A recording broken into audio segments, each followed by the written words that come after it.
అగ్రరాజ్యం అమెరికా ఆర్థిక వ్యవస్థ ప్రమాద గంటికలు మోగిస్తోంది.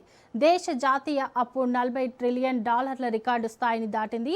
ప్రభుత్వ ఆర్థిక వ్యవస్థపై తీవ్ర ఒత్తిడిని ఇది స్పష్టం చేస్తోంది. పెరుగుతున్న సోషల్ మీడియా సెక్యూరిటీ, మెడికేర్ వంటి సంక్షేమ పథకాలకు చేస్తున్న భారీ కేటాయింపులు, లోటు బడ్జెట్పై చెల్లిస్తున్న వడ్డీల కారణంగా అప్పుల భారం అనూహ్యంగా పెరిగిపోతోంది.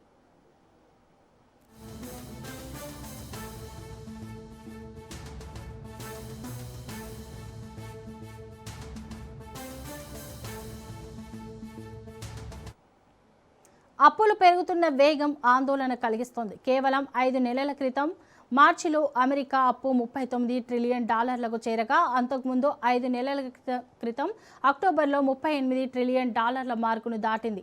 అంటే ప్రతి 5 నెలలకు $1 ట్రిలియన్ చొప్పున అప్పు పెరగడం పరిస్థితి తీవ్రతకు అద్దం పడుతోంది.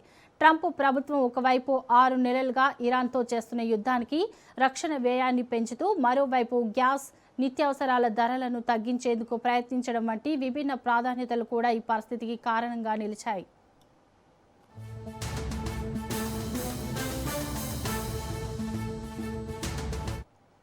మరోవైపు పెరుగుతున్న అప్పుల ప్రభావం ఇప్పటికే అమెరికన్ల జీవితాలపై పడుతోందని నిపుణులు హెచ్చరిస్తున్నారు.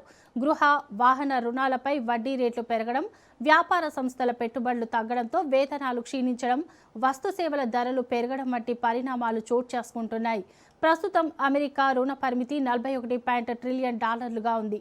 ఈ పరిమితికి 2027 నాటికి చేరుకునే అవకాశం ఉందని, అప్పుడు కాంగ్రెస్ దీనిపై నిర్ణయం తీసుకోవాల్సి ఉంటుందని అంచనా వేస్తున్నారు.